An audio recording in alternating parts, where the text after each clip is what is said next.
இன்னைக்கு வந்து பார்த்தீங்கன்னா, தெலுங்குல கொட்டு சட்னின்னு சொல்லுவாங்க. இது நீங்க பாம்பாய் சட்னின்னு சொன்னீங்கன்னா, அதில வரும். ஆனா கடலை மாவ கரைச்சு ஊத்துவாங்க. அதே நம்ம பார்த்தீங்கன்னா, துவரம் பருப்ப ஊற வச்சு நம்ம இத வந்து செய்ய போறோம்.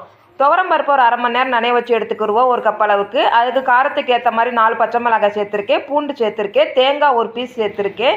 இது ஃப்ளேவருக்காக நல்லாயிருக்கும். தேங்காய் சேர்த்துருக்கேன். அதுக்கப்புறம் பார்த்தீங்கன்னா, சோம்பு மட்டும் ஆட் பண்ணணும். சோம்பு ஆட் பண்ணிக்கிறேன். சோம்பு ஆட் பண்ணதுக்கப்புறம் பார்த்தீங்கன்னா, இதை வந்து நல்லா அரைச்சி எடுத்துக்கிறணும். தண்ணி சேர்க்க வேண்டியதில்லை. தண்ணி அரைக்கிறப்ப தண்ணி சேர்க்காமலே அரைச்சி எடுத்துக்கலாம். இந்த பக்குவத்தில் நல்லா கட்டியாக இருக்கும். நம்ம தண்ணி ஊற்றுறப்ப பார்த்தீங்கன்னா தண்ணி சேர்த்துக்கலாம். வானொலியில் அடுப்பை பற்ற வச்சு வானொலி வச்சு எண்ணெய் ஊற்றுனதுக்கப்புறம் எண்ணெய் ஹீட் ஆகணும். கடுகு போட்டுக்குருவோம். கடுகு பொரியதுக்கப்புறம் வெங்காயமும் தக்காளியும் சேர்த்துக்குறோம். அதோட கருவேப்பிலை சேர்த்துக்குறோம். சின்ன வெங்காயமாக இருந்தால் முழுசாக போட்டுக்கோங்க. நிறைய போடுங்க, அதுதான் டேஸ்ட் அதிகமாக இருக்கும். அதுக்கப்புறம் தேவையான அளவுக்கு தண்ணி ஊற்றிக்கோங்க. என்ன இவ்வளோ தண்ணி ஊற்றிருக்கேன்னு பார்க்காதீங்க. 5 நிமிஷத்தில் இவ்வளோ தண்ணி பார்த்தீங்கன்னா நல்லா கட்டியாக மாறிடும். இதை நீங்கள் மூடி வச்சிங்கன்னா நாளைக்கு காலையில் அப்படிங்கிறப்ப, இல்லை அது காலையில் செஞ்சது மத்தியானம் அப்படிங்கிறப்ப பார்த்தீங்கன்னா ரொம்ப கட்டியாயிரும். இந்த பக்குவத்திலே அமர்த்திருங்க. 5 நிமிஷத்தில்